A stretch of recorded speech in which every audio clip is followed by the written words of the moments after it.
नमस्कार, मैं हूं डॉक्टर सुमित रावत और पिछले वीडियो में मैंने आपको बताया था कि अगर आपका कोलेस्ट्रॉल बढ़ा हुआ रहता है तो आपको ज़्यादा घबराने की ज़रूरत नहीं है। कोलेस्ट्रॉल जो है इसका हार्ट डिजीज से जो डेथ होती है उससे कोई बहुत खास रिलेशन नहीं निकल के आता है।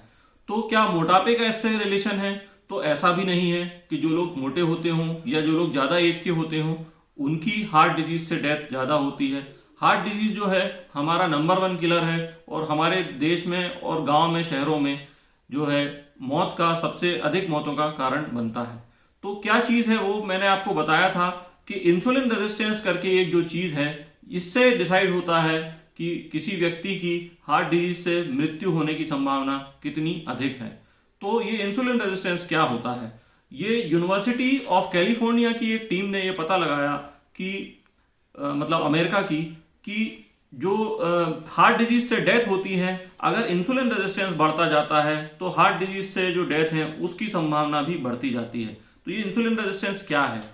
जब हमारे जो सेल्स होते हैं बॉडी में, जब ग्लूकोज बढ़ता है तो सेल्स के अंदर ग्लूकोज पहुंचाने के लिए या शुगर को पहुंचाने के लिए इंसुलिन काम करता है और इनको हमारे सेल्स को बताता है कि अब इंसुलिन मतलब जब बढ़ गया है तो अब आपको शुगर को सेल के अंदर ले लेना है और शुगर के सेल के अंदर प्रवेश के लिए ये जो है काम करता है। अब क्या होता है, जब शुगर बहुत ज़्यादा बढ़ जाती है तो हमारे जो सेल हैं, शरीर के सेल, जब आप बार बार खाना खाते हैं, बहुत सारा मीठा खाते हैं, बार बार कोल्ड ड्रिंक पीते हैं, तो हमारे जो शरीर की कोशिकाएं हैं वो ग्लूकोज का अटैक झेल झेल के परेशान हो जाते हैं। उनको बार बार ग्लूकोज मिलता है तो अब उनको समझ में नहीं आता ये ग्लूकोज को रखना कहाँ है। तो वो क्या करते हैं, वो इंसुलिन की बात सुनने से इनकार कर देते हैं और वो एक तरह से बहरे हो जाते हैं। तो अगर आपको कोई बार बार कान पे कोई चीज़ बोलता रहेगा या आपके कान के आगे बहुत सारा शोर होगा तो हम अक्सर क्या करते हैं, हम कान बंद कर लेते हैं। इसी तरह से हमारे सेल्स करते हैं कि क्या होता है, इन्फ्लेमेशन बढ़ता है। इन्फ्लेमेशन हमारे जो सेल्स के ऊपर इंसुलिन के रिसेप्टर होते हैं उसका फॉस्फोराइलेशन करके एक प्रक्रिया होती है, वो कर देते हैं, जिससे रिसेप्टर ब्लॉक हो जाता है या हमारे जो सेल्स हैं उनके कान बंद हो जाते हैं और अब वो इंसुलिन की बात सुनना बंद कर देते हैं। इसको हम बोलते हैं इंसुलिन रेजिस्टेंस। तो आइए ये पेपर देखते हैं। ये रिसर्च पेपर जो है, ये पेपर यूनिवर्सिटी ऑफ कैलिफोर्निया का पेपर है। ये बताता है कि इन्फ्लेमेशन जो है और लिपिड मेटाबॉलिज्म में जो गड़बड़ी है ये, और साथ में जो हमारे पेट के बैक्टीरिया हैं, अच्छे बैक्टीरिया और बुरे बैक्टीरिया, इनका जब डिस्टरबेंस आ जाता है, जब गैस्ट्रोइंटेस्टाइनल माइक्रोबायोटा में चेंज आ जाते हैं, इसकी वजह से इंसुलिन रेजिस्टेंस होता है। अब अपन ये देखते हैं कि मेन चीज़ क्या है, ओवर न्यूट्रिशन। ओवर न्यूट्रिशन मतलब ज़रूरत से ज़्यादा खाना खाना। हम ज़रूरत से ज़्यादा शुगर ले रहे हैं। हमारे बॉडी को अगर दिन में केवल 10 ग्राम शुगर की ज़रूरत है, वहीं हम 150-200 ग्राम शुगर ले रहे हैं। हम बहुत सारी कैलोरीज ले रहे हैं। हमको ज़रूरत है 1000-1200 कैलोरी की, हम 5000 और 6000 कैलोरी खुद खा रहे हैं और अपने बच्चों को खिला रहे हैं। अब इतना सारा जो ओवर न्यूट्रिशन है ये कहाँ जाएगा? एक बाढ़ आ जाती है ग्लूकोज की हमारे शरीर में और वो इन्फ्लेमेशन को बढ़ाती है। अब ये इन्फ्लेमेशन क्या करता है? ये इन्फ्लेमेशन जो होता है, ये इन्फ्लेमेशन एक फैक्टर होता है जिसको अपन एन टर्मिनल काइनेज बोलते हैं, JNK, है ना, JUN करके, JUN टर्मिनल काइनेज JNK को बढ़ाता है। और ये JNK क्या करता है कि जो इंसुलिन रिसेप्टर है ये JNK जो है वहाँ जाके बैठ जाता है और इंसुलिन रिसेप्टर को क्या है, छुपा देता है, बंद कर देता है, मतलब हमारे सेल्स के कान बंद कर देता है। तो अब ये शोर जो है ग्लूकोज बढ़े हुए का हमारे सेल्स को सुनाई देना बंद हो जाएगा। इसको अपन दो तरीके से समझ सकते हैं इंसुलिन रेजिस्टेंस को। पहली कंडीशन जो होती है प्री डायबिटीज़, यानी अभी आपकी शुगर बढ़ी नहीं है लेकिन इंसुलिन जो है ब्लॉक हो गया है और आपके शरीर के जो सेल्स हैं उन्होंने इंसुलिन की बात सुनना बंद कर दी है। दूसरी कंडीशन हो सकती है फ्रैंक डायबिटीज़, जहां पर ना सिर्फ इन्होंने इंसुलिन की बात सुनना मना कर दिया है बल्कि शुगर का लेवल भी अब आउट ऑफ कंट्रोल होने लगा है, जिसको अपन बोलते हैं फ्रैंक डायबिटीज़। तो अंदरूनी तौर पे अगर आप देखें तो pre diabetes is also a diabetes. Pre diabetes जो है ये भी डायबिटीज़ की तरह है इंटरनली, बस ये है कि हमारी बॉडी को पता नहीं चल पा रहा है कि हमको डायबिटीज़ है। तो प्री डायबिटीज़, डायबिटीज़ एक ही चीज़ है, दोनों इंसुलिन रेजिस्टेंस की वजह से होते हैं। मैं टाइप 2 डायबिटीज़ की बात कर रहा हूँ, ठीक है। तो इसमें किसी भी प्रकार का सेल के लेवल पे, बॉडी के लेवल पे अंतर नहीं है। और अगर हम इंसुलिन रेजिस्टेंस को रोक पाते हैं तो हम बहुत सारी डिजीज़ को रोक सकते हैं। जैसे कि अगर आपकी बॉडी में इंसुलिन रेजिस्टेंस को रोक दिया जाए या अगर इंसुलिन रेजिस्टेंस आपकी बॉडी में ख़त्म हो जाए, इसको बड़ी आसानी से ख़त्म किया जा सकता है डाइट चेंज करके, तो आपकी किस किस बीमारी की संभावना घट जाएगी। पहली चीज़, मोटापे की संभावना घट जाएगी। दूसरी चीज़, हार्ट डिजीज़ नहीं होगी, क्योंकि हार्ट में जो इन्फ्लेमेशन होता है उसका मेन कारण है इंसुलिन रेजिस्टेंस। कोलेस्ट्रॉल का जो बढ़ना है, इंसुलिन के लेवल के बढ़ते घटते लेवल से भी कोलेस्ट्रॉल का लेवल प्रभावित होता है, और आपके जो है तले हुए या जो घी वाले खाने से है, इसका बहुत ज़्यादा रिलेशन नहीं है। इसके बाद जो ब्लड प्रेशर है, जो हमारी आर्टरीज की प्रॉब्लम है, उसके लिए ये रिस्पॉन्सिबल है, मोटापे के लिए रिस्पॉन्सिबल है।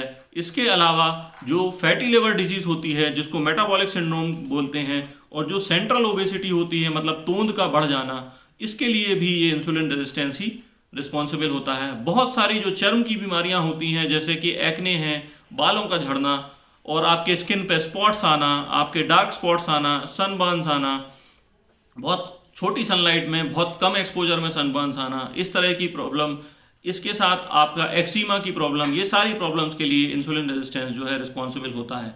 और साथ ही साथ आपकी लंबे समय में डायबिटीज़ होने की संभावना 8 से 10 साल बाद जो है वो भी काफ़ी गुना जो है इंसुलिन रेजिस्टेंस की वजह से बढ़ जाती है।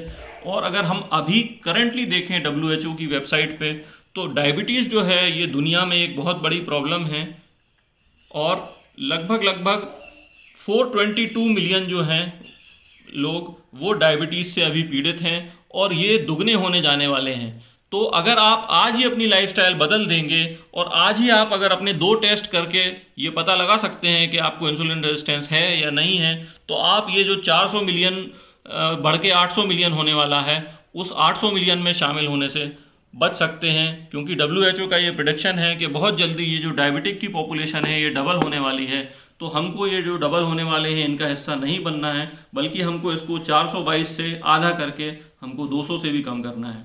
तो आइए देखते हैं वो कौन से टेस्ट हैं जिससे ये पता लगाया जा सकता है। तो अगर हमें पता लगाना है कि इंसुलिन रेजिस्टेंस है या नहीं है, तो इसके 2 तरह के टेस्ट हम कर सकते हैं। ये टेस्ट ज़्यादातर पेशेंट्स को तो पता भी नहीं है, और ज़्यादातर डॉक्टर्स को भी नहीं पता होते हैं, क्योंकि दवाई के लेवल पे हम बहुत ज़्यादा कुछ नहीं कर सकते हैं इस टेस्ट से, परंतु लाइफस्टाइल चेंज और बाकी चीज़ों की तरह से हम इसको बहुत सारा इसमें जो है बदलाव ला सकते हैं और अपनी हेल्थ को इम्प्रूव कर सकते हैं। पहले ये टेस्ट को समझ लेते हैं। तो एक टेस्ट है पहला वाला, जो डॉक्टर जॉनसन क्राफ्ट ने डिज़ाइन किया था, जिसको अपन बोलते हैं क्राफ्ट टेस्ट। ये आपको बताता है आपकी बॉडी में इंसुलिन रेजिस्टेंस है या नहीं है।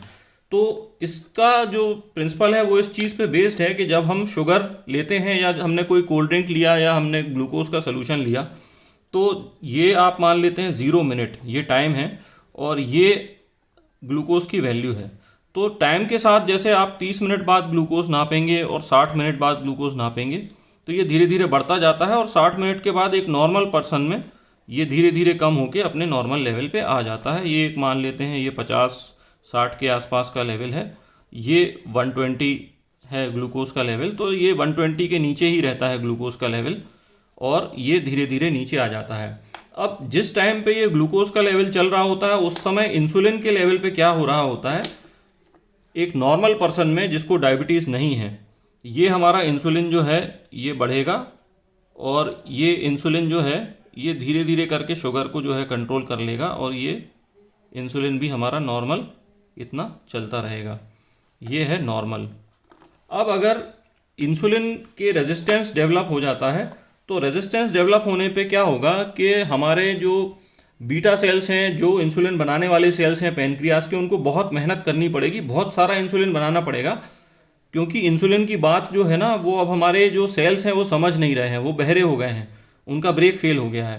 तो ये जब इंसुलिन यहाँ से बनना शुरू होगा, तो हमें बहुत सारा इंसुलिन बनाना पड़ेगा, और बहुत सारा इंसुलिन जब बनेगा तब जाके वो इंसुलिन हमारे जो ब्लड है इसमें शुगर को कंट्रोल कर पाएगा। तो ये है ऑल्टर्ड इंसुलिन। ऑल्टर्ड इंसुलिन मतलब बहुत ज़्यादा इंसुलिन की ज़रूरत पड़ रही है हमको शुगर को कंट्रोल करने के लिए। अब हम ये देख लेते हैं डायबिटीज़ में क्या होता है। डायबिटीज़ में भी ऑल्टर्ड इंसुलिन है, इंसुलिन बहुत ज़्यादा बनाना पड़ रहा है, लेकिन इसके साथ साथ क्या हो रहा है कि ये जो शुगर है ये शुगर भी बढ़ रही है। तो हमारा ग्लूकोज जो है ना वो बढ़ता जा रहा है, इंसुलिन के बाद भी उसकी बात नहीं सुन रहा है, और ये हमारा ये धीरे धीरे ग्लूकोज फिर नॉर्मल की तरफ आ जाता है, लेकिन ये यहाँ पे लगभग जो है 200 के लेवल पे पहुँच जाता है या 180 के लेवल पे पहुँच जाता है, तो इसको अपन बोलते हैं डायबिटीज़। तो ये वाली जो चीज़ है ये है डायबिटीज़। ये ऑल्टर्ड इंसुलिन है, तो इसको अपन बोलते हैं प्री डायबिटीज़,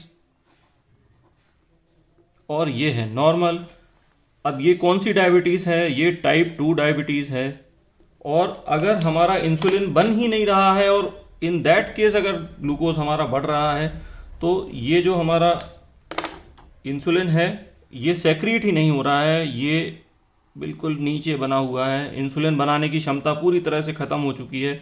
ऐसे पेशेंट को हमको क्या करना पड़ता है? बाहर से इंसुलिन देना पड़ता है ना। There is no insulin. तो ये टाइप 1 डायबिटीज़ की तरफ जो है हम बढ़ रहे हैं। ये हो गया।